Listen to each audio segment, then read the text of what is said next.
4 മന്ത്രിമാർക്കൊപ്പമുള്ള അശ്ലീല ദൃശ്യങ്ങൾ Saritha solar commission കൈമാറി. ദൃശ്യങ്ങൾ പുറത്തുവിടരുതെന്ന് സരിത കമ്മീഷനോട് അഭ്യർത്ഥിച്ചു. Kill house, rose house, guest house എന്നിവിടങ്ങളിലെ ദൃശ്യങ്ങളാണ് കൈമാറിയത്.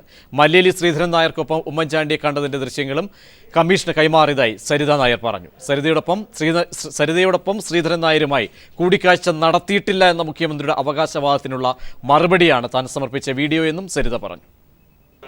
സെക്രട്ടേറിയറ്റിൽ അദ്ദേഹത്തിൻ്റെ CM-ൻ്റെ ഓഫീസിൽ വെച്ച് കാണുന്നതിൻ്റെ ദൃശ്യങ്ങൾ CCTV ദൃശ്യങ്ങൾ നശിപ്പിക്കപ്പെട്ടു എന്ന് പറഞ്ഞിരുന്നുവെങ്കിലും എൻ്റെ മൊബൈലിൽ ഞാൻ സൂക്ഷിച്ചിരുന്ന ദൃശ്യങ്ങൾ മറ്റൊരു ഭാഗത്തേക്ക് മാറ്റിയിരുന്നു.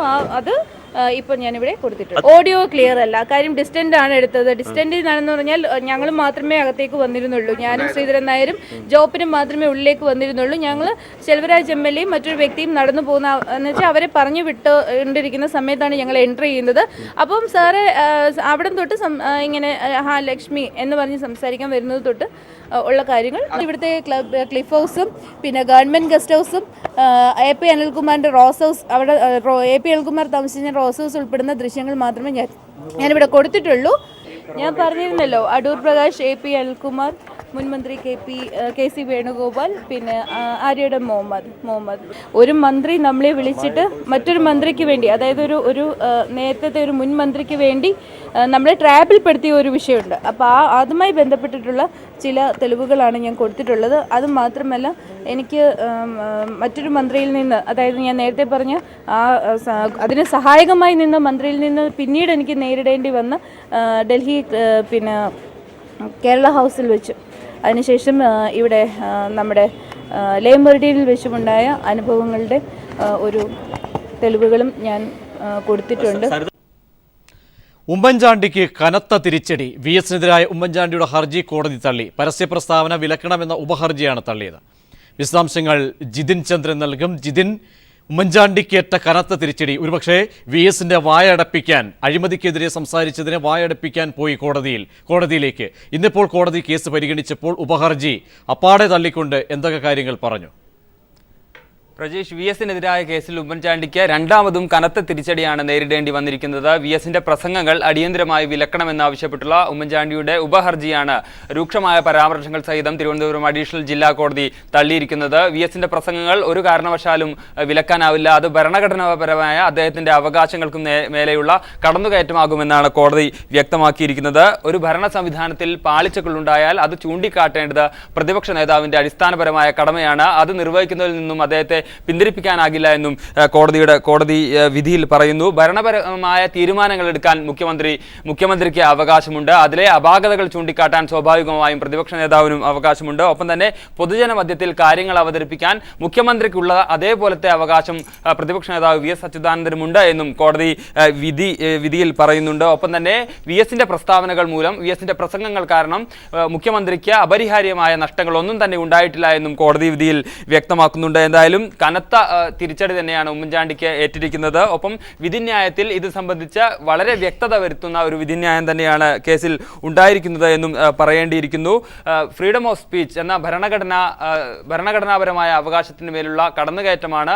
അതുകൊണ്ട് തന്നെ ഈ ഉപഹർജി ഒരിക്കലും അംഗീകരിക്കാനാവില്ല എന്ന രീതിയിൽ തന്നെയാണ് തിരുവനന്തപുരം അഡീഷണൽ ജില്ലാ ജഡ്ജായ ബദറുദ്ദീൻ ഇക്കാര്യത്തിൽ വിധി പറഞ്ഞിരിക്കുന്നത്. നേരത്തെ ഈ കേസ് ആദ്യമായി പരിഗണിച്ചപ്പോൾ തന്നെ കോടതിയെ രാഷ്ട്രീയ കളിക്ക് വേദിയാക്കരുത് എന്ന രീതിയിലുള്ള രൂക്ഷമായ വിമർശനം ഉമ്മൻചാണ്ടിയുടെ അഭിഭാഷകന് അന്ന് കേൾക്കേണ്ടി വന്നിരുന്നു. അതിനെ തുടർച്ചയെന്നോണമാണ് ഇപ്പോൾ ഈ രണ്ടാമത് അന്തിമ വിധിയിലും ഉമ്മൻചാണ്ടിക്ക് വലിയ കനത്ത തിരിച്ചടി നേരിടേണ്ടി വന്നിരിക്കുന്നത്. എന്തായാലും മാനനഷ്ട കേസിനൊപ്പമുള്ള ഉപഹർജിയാണ് ഇപ്പോൾ തള്ളിയിരിക്കുന്നത്. മാനനഷ്ട കേസ് പിന്നീട് പരിഗണിക്കും. ഒപ്പം തന്നെ 31 കേസുകളുണ്ട് എന്ന മുഖ്യമന്ത്രിക്കെതിരെ 31 കേസുകളുണ്ട് എന്ന ആരോപണത്തിൽ VS ഇപ്പോഴും ഉറച്ചു നിൽക്കുകയാണ്. ഇക്കാര്യത്തിൽ ഒരു വിധി ഇപ്പോൾ പറയുന്നില്ല എന്നും കോടതി വ്യക്തമാക്കുകയുണ്ടായി. കേസുകളുണ്ടോ ഇല്ലേ എന്ന് ഇപ്പോൾ വിധി പറയുന്നില്ല. അത് വിചാരണ കോടതിയാണ് തീരുമാനിക്കേണ്ടത്. തെളിവെടുപ്പിന് ശേഷം വിചാരണ കോടതി ഇക്കാര്യത്തിൽ വിധി പറയട്ടെ എന്നാണ് ഇന്ന് കോടതി പറഞ്ഞിരിക്കുന്നത്. എന്തായാലും ഉമ്മൻചാണ്ടിക്ക് ഒരു ഇരട്ട പ്രഹരം എന്ന രീതിയിൽ എന്ന് പറയാവുന്ന രീതിയിൽ രണ്ടാമതും ഒരു കനത്ത തിരിച്ചടി VS-നെതിരായ കേസിൽ ഉണ്ടായിരിക്കുകയാണ്.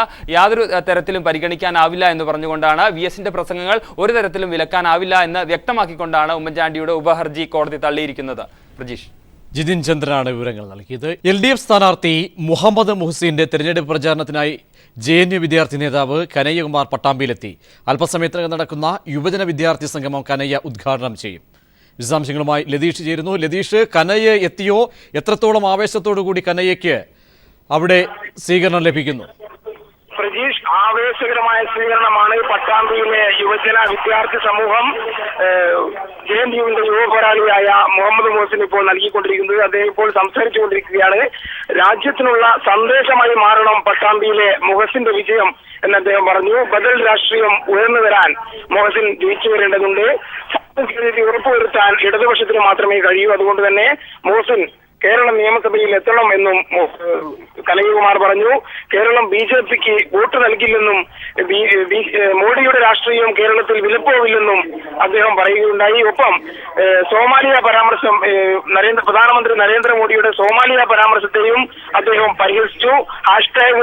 ഹാഷ്ടാഗിൽ വലിയ തോതിൽ തരംഗമായി മാറുന്ന പോ മോനെ മോഡി എന്ന പരാമർശം കനയ്യ നടത്തിയപ്പോൾ വലിയ ഹർഷാരവത്തോടെയാണ് പട്ടാമ്പിയിലെത്തിയ യുവജന സംഗമത്തിലെത്തിയവർ അത് എതിരേറ്റത്.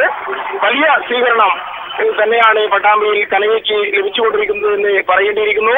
EMSന്റെ നാട്ടിലെത്തിയതിൽ തനിക്ക് വലിയ തോതിലുള്ള അഭിമാനം താൻ കൊള്ളുന്നുവെന്നും കേരളത്തിൽ ജാതിക്കും മതത്തിനും അതീതമായി ജനങ്ങൾ ഒരുമിച്ച് താമസിക്കുന്ന ഒരിടമാണ് കേരളമെന്നും അതിൽ നമ്മൾ അഭിമാനം കൊള്ളണമെന്നും കനയ്യകുമാർ അല്പസമയം മുമ്പ് പറഞ്ഞു. അല്പസമയത്തിനകം തന്നെ ഈ പരിപാടി അവസാനിക്കും. ലതീഷാണ് വിശദാംശങ്ങൾ നൽകിയത്. നിർണായക ഡിജിറ്റൽ തെളിവുകൾ സരിത സോളാർ കമ്മീഷന് മുൻപാകെ കൈമാറി. കേരളം ഞെട്ടുന്ന തെളിവുകളാണ് കമ്മീഷന് കൈമാറിയതെന്ന് സരിത പറഞ്ഞു. വിശദാംശങ്ങൾ ഉമേഷ് നൽകും. ഉമേഷ്, മുഖ്യമന്ത്രി നിഷേധിച്ച സരിത കൂടിക്കാഴ്ചയുടെ ദൃശ്യങ്ങൾ അടക്കം കൈമാറിയെന്നാണ് സരിത പറഞ്ഞിരിക്കുന്നത്. ഒപ്പം മറ്റ് മന്ത്രിമാർ ഉൾപ്പെടെയുള്ളവരുടെ പേരുകൾ, ഇപ്പോൾ മത്സരരംഗത്തുള്ള പ്രമുഖ കോൺഗ്രസിൻ്റെ നേതാക്കൾ, ഇവിടെയൊക്കെയും ആരുടെയൊക്കെ തന്നെ പേരുകളാണ് സരിത എടുത്തു പറഞ്ഞത്? എന്തൊക്കെ ഡിജിറ്റൽ രേഖകളാണ് ഹാജരാക്കിയത്? വിശദാംശങ്ങൾ. നിർണായകമായ തെളിവുകളാണ് സരിത ഇന്ന് സോളാർ കമ്മീഷന് കൈമാറിയിരിക്കുന്നത്. സരിത അവകാശപ്പെട്ടതുപോലെ തന്നെ മുഖ്യമന്ത്രിയെ കാണാനായി ശ്രീധരൻ നായരും താനും ചേർന്ന് മുഖ്യമന്ത്രിയുടെ ചേംബറിലേക്ക് കയറുന്ന അല്ലെങ്കിൽ അവരുമായി കൂടിക്കാഴ്ച നടത്തുന്നതിന്റെ വീഡിയോ തന്റെ കൈവശം സരിത അവകാശപ്പെട്ടിരുന്നു. ഈ വീഡിയോ സോളാർ കമ്മീഷന് കൈമാറിയതായാണ് സരിത ഇപ്പോൾ പറഞ്ഞിരിക്കുന്നത്, വെളിപ്പെടുത്തിയിരിക്കുന്നത്. ഇതുകൂടാതെ തനിക്ക് പല ഉന്നതരിൽ നിന്നും, അതായത് മുഖ്യമന്ത്രി അടക്കമുള്ള ഉന്നതരിൽ നിന്നും തനിക്ക് മോശമായ അനുഭവങ്ങൾ ഉണ്ടായിട്ടുണ്ട്, ശാരീരിക ഉപദ്രവം ഏൽക്കേണ്ടി വന്നിട്ടുണ്ട് എന്ന് സരിത പറയുകയുണ്ടായി. അത്തരത്തിൽ 4 പേരുടെ വീഡിയോ കൈമാറിയിട്ടുണ്ട് എന്നും സരിത അറിയിച്ചിട്ടുണ്ട്. ഇതിൽ 2 പേരുടെ പേരുകൾ സരിത വെളിപ്പെടുത്തുകയും ചെയ്തു. KC വേണുഗോപാൽ MPയും AP അനിൽകുമാറും അവരുടെ ഭാഗത്തുനിന്ന് ഇത്തരത്തിൽ മോശമായ അനുഭവം ഉണ്ടായതിന്റെ വീഡിയോ കൈമാറിയിട്ടുണ്ട് എന്ന് സരിത സമ്മതിക്കുകയും ചെയ്തു. ഇതുകൂടാതെ അടൂർ പ്രകാശും ആര്യാടൻ മുഹമ്മദും ഇത്തരത്തിൽ മോശമായി ഫോണിലൂടെ സംസാരിക്കുന്നതിന്റെ ശബ്ദരേഖ അടക്കമുള്ള സോളാർ കമ്മീഷന് ഇന്ന് സരിത കൈമാറിയിട്ടുണ്ട്. മാത്രമല്ല ഇതോടൊപ്പം തന്നെ പലതവണ മുഖ്യമന്ത്രി അടക്കമുള്ളവർ ഈ കേസ് ഒത്തുതീർപ്പാക്കുന്നതിനായി സരിതയുമായി നടത്തിയ ഭാഷണത്തിന്റെ ശബ്ദരേഖയും ഇന്ന് സോളാർ കമ്മീഷനിൽ നൽകിയിട്ടുണ്ട്. അത് മുഖ്യമന്ത്രിയുടെ പൊളിറ്റിക്കൽ സെക്രട്ടറി വാസുദേവ് ശർമ്മയുമായി സംസാരിക്കുന്നതിന്റെ ശബ്ദരേഖയാണ് കൈമാറിയിട്ടുള്ളത്. അതുകൂടാതെ ബെന്നി ബെഹനാൻ അടക്കമുള്ളവർ സംസാരിക്കുന്നതിന്റെ ശബ്ദരേഖയും അത്തരത്തിൽ പ്രധാനപ്പെട്ട തെളിവുകൾ സോളാർ കമ്മീഷന് കൈമാറിയിട്ടുണ്ട് എന്ന് തന്നെയാണ് സരിത ഇപ്പോൾ വെളിപ്പെടുത്തിയിരിക്കുന്നത്. അത് ഒരു പെൻഡ്രൈവിലാക്കിയാണ് ഇവയെല്ലാം തന്നെ സരിത കമ്മീഷന് നൽകിയിട്ടുള്ളത്. ഇതുകൂടാതെ മുഖ്യമന്ത്രി അടക്കമുള്ളവരുടെ ഇത്തരത്തിൽ മുഖ്യമന്ത്രിയിൽ നിന്ന് വരെ മോശമായ അനുഭവം നേരിട്ടതിന്റെ ദൃശ്യങ്ങളും തന്റെ കൈവശമുണ്ട് എന്ന് സരിത പറയുന്നു. എന്നാൽ അത് ഇന്ന് ഹാജരാക്കിയിട്ടില്ല. അത് തനിക്ക് വിശ്വസ്തനായ ഒരാളുടെ കൈവശമുണ്ട്. അത് അടുത്ത ദിവസം തന്നെ അതും കമ്മീഷൻ ഹാജരാക്കുമെന്നാണ് സരിത പറഞ്ഞിരിക്കുന്നത്. പ്രജീഷ്. പിണറായി വിജയന്റെ തെരഞ്ഞെടുപ്പ് പ്രചാരണത്തിന്റെ ഭാഗമായുള്ള റോഡ് ഷോ ധർമ്മടത്ത് തുടങ്ങി. ഇന്നസെന്റ് എംപിയും റാലിയിൽ പങ്കെടുക്കുന്നുണ്ട്. ജോഷ്ടില ചേരുന്നു. ജോഷ്ടില, എത്രത്തോളം പ്രവർത്തകരുടെയും നാട്ടുകാരുടെയും ഒക്കെ തന്നെ പങ്കാളിത്തം റോഡ് ഷോയ്ക്കുണ്ട്? പ്രജീഷ്, മമ്പറം കോട്ടത്തിൽ നിന്നുമാണ് CPIM പോളിറ്റ് ബ്യൂറോ അംഗം പിണറായി വിജയന്റെ റോഡ് ഷോ ആരംഭിച്ചത്. പിണറായി വിജയനൊപ്പം തുറന്ന വാഹനത്തിൽ പ്രശസ്ത സിനിമാ താരവും MPയുമായ ഇന്നസെന്റും പ്രചരണത്തിനായി എത്തിയതോടെ ജനങ്ങൾ ആവേശഭരിതരായിരിക്കുകയാണ്. 1000 ബൈക്കുകളിലായി തൂവെള്ള ടീഷർട്ട് ഇട്ട 3000 യുവാക്കളാണ് 3000 ബൈക്കുകളിലായി 6000 യുവാക്കളാണ് റോഡ് ഷോയിൽ അണിനിരന്നത്. ഇത് പല സ്ഥലങ്ങളിൽ നിന്നായി നാട്ടുകാരടക്കം റോഡ് ഷോയിൽ അണിചേർന്നുകൊണ്ടിരിക്കുകയാണ്. ബൈക്കുകളിലായി പലരും അണിചേർന്നുകൊണ്ടിരിക്കുകയാണ്. ഇതിന്റെ കൂടെ ബാൻഡ് സെറ്റും റെഡ് വളണ്ടിയർമാരും പ്രവർത്തകരും അണിനിരന്നിട്ടുണ്ട്. റോഡ് നീളെ നാട്ടുകാർ നൂറുകണക്കിന് ആളുകളാണ് റോഡ് ഷോ കാണാനും നേതാക്കളെ കാണാനും എത്തിയിരിക്കുന്നത്. യുവാക്കൾ പിണറായിയുടെ ചിത്രം ആലേഖനം ചെയ്ത പിണറായി വിജയന് വോട്ട് ചോദിക്കുന്ന തൂവെള്ള ടീഷർട്ടുകളാണ് ധരിച്ചിരിക്കുന്നത്. പെർലശ്ശേരി മൂന്നുപേരിയ ചക്കരക്കൽ ചാല മുഴപ്പിലങ്ങാട് മീത്തല പിടിക ചിറക്കുനി വഴി ഇപ്പോൾ പിണറായി ടൗണിലൂടെ അല്പസമയം മുൻപ് ഈ റോഡ് ഷോ കടന്നുപോയി. ഇനി അടുത്ത സ്വീകരണ കേന്ദ്രങ്ങളിൽ റോഡ് ഷോ കടന്നുപോയതിനു ശേഷം അവസാനിക്കുക 7:30 പിണറായി ടൗണിൽ തന്നെ റോഡ് ഷോ അവസാനിക്കുന്നതായിരിക്കും. പി വി ജോഷ്ലയാണ് വിവരങ്ങൾ നൽകിയത്. ലിബിയ വിഷയത്തിൽ മോഡിയും ഉമ്മൻചാണ്ടിയും മാപ്പ് പറയണമെന്ന് പിണറായി വിജയൻ. ലിബിയയുടെ ഭീകരാന്തരീക്ഷത്തിൽ നിന്നും സ്വപ്രയത്നം കൊണ്ട് തിരിച്ചെത്തിയ മലയാളി സഹോദരങ്ങളെ പരിഹസിക്കാതിരിക്കാനെങ്കിലും BJP ഉമ്മൻചാണ്ടിയും തയ്യാറാകണമെന്ന് പിണറായി വിജയൻ. തങ്ങളെ രക്ഷിക്കാൻ കേന്ദ്ര സംസ്ഥാന സർക്കാരുകൾ ചെറുവിരൽ അനക്കിയില്ലെന്ന് ലിബിയയിൽ നിന്നും തിരികെ എത്തിയ മലയാളികൾ പറഞ്ഞത് കേട്ടിട്ടും തങ്ങളാണ് എല്ലാം ചെയ്തതെന്ന് അവകാശവാദം മുഴക്കുന്ന കേന്ദ്രമന്ത്രി സുഷമാ സ്വരാജിനോടും മുഖ്യമന്ത്രി ഉമ്മൻചാണ്ടിയോടും സഹതാപമേ തോന്നുന്നുള്ളൂ. ജനങ്ങളെ കബളിപ്പിക്കുന്നതിൽ മോഡിയും ഉമ്മൻചാണ്ടിയും മത്സരിക്കുകയാണെന്നും പിണറായി വിജയൻ തന്റെ ഫേസ്ബുക്ക് പേജിൽ വ്യക്തമാക്കി.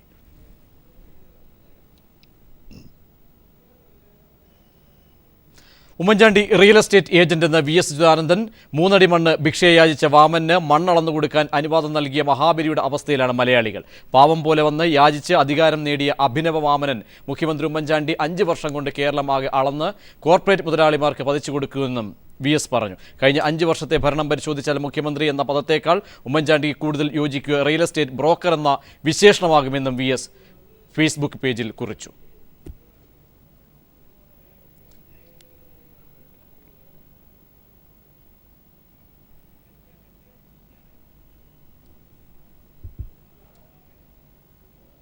ജിഷ കൊലപാതക അന്വേഷണത്തിൽ സംസ്ഥാന സർക്കാരിനും പോലീസിനും ഗുരുതര വീഴ്ച പറ്റിയെന്ന് കേന്ദ്ര പട്ടികജാതി പട്ടികവർഗ കമ്മീഷന്റെ കുറ്റപ്പെടുത്തൽ. അന്വേഷണ റിപ്പോർട്ട് ആവശ്യപ്പെട്ടിട്ടും കേരള സർക്കാർ തന്നില്ലെന്ന് കമ്മീഷൻ ചെയർമാൻ PL പുനിയ ദില്ലിയിൽ പറഞ്ഞു. അതേസമയം ജിഷ വധക്കേസിന് രാഷ്ട്രീയ ബന്ധമുണ്ടെന്ന് ആരോപിച്ച് ദേശീയ വനിതാ കമ്മീഷൻ അധ്യക്ഷ ലളിതാ കുമാരമംഗലവും രംഗത്തെത്തി. ദേശീയ പട്ടികജാതി പട്ടികവർഗ കമ്മീഷൻ ഇക്കഴിഞ്ഞ 3, 4 തീയതികളിൽ പെരുമ്പാവൂർ സന്ദർശിച്ചിരുന്നു. 2 ദിവസത്തിനകം പ്രതികളെ പിടികൂടുമെന്നാണ് അന്ന് അന്വേഷണ ഉദ്യോഗസ്ഥർ അറിയിച്ചത്. പക്ഷേ അന്വേഷണത്തിൽ ഗുരുതരമായ വീഴ്ചയാണ് സംസ്ഥാന സർക്കാരിന്റെ ഭാഗത്തുനിന്നും പോലീസിന്റെ ഭാഗത്തുനിന്നും ഉണ്ടായിരിക്കുന്നത്. ദൈനംദിന അന്വേഷണ പുരോഗതി റിപ്പോർട്ട് കൈമാറണമെന്ന ആവശ്യം പോലും സംസ്ഥാന സർക്കാർ നടപ്പിലാക്കിയിട്ടില്ലെന്ന് ദേശീയ പട്ടികജാതി പട്ടികവർഗ കമ്മീഷൻ ചെയർമാൻ PL പുനിയ പറഞ്ഞു. അന്വേഷണം CBIക്ക് കൈമാറണം. CBI അന്വേഷിക്കുന്നതിനെ സംസ്ഥാനം നിരന്തരം എതിർക്കുന്നത് ശരിയല്ല. If the state government is not in a position to arrest the culprits and identify the culprits, then better we have a recourse to some other measures like inquiry by CBI. കോൺഗ്രസിന്റെ രാജ്യസഭാംഗം കൂടിയായ PL Punia തന്നെ ജിഷാവധത്തിൽ സംസ്ഥാന സർക്കാരിനെതിരെ രംഗത്തെത്തിയിരിക്കുന്നത് കോൺഗ്രസിനെ വെട്ടിലാക്കിയിരിക്കുകയാണ്. ഇതിനിടയിൽ കേന്ദ്ര വനിതാ കമ്മീഷനും സംസ്ഥാനത്തിനെതിരെ എത്തി. ജിഷാവധക്കേസിന് രാഷ്ട്രീയ ബന്ധമുണ്ടെന്ന് വനിതാ കമ്മീഷൻ അധ്യക്ഷ ലളിതാ കുമാരമംഗലം പറഞ്ഞു. കേസിൽ രാഷ്ട്രീയ ബന്ധമുള്ളവർ ഉൾപ്പെട്ടിട്ടുണ്ട്. പോലീസ് കനത്ത അനാസ്ഥ കാട്ടിയെന്നും കുമാരമംഗലം ദില്ലിയിൽ പറഞ്ഞു. News bureau, Delhi.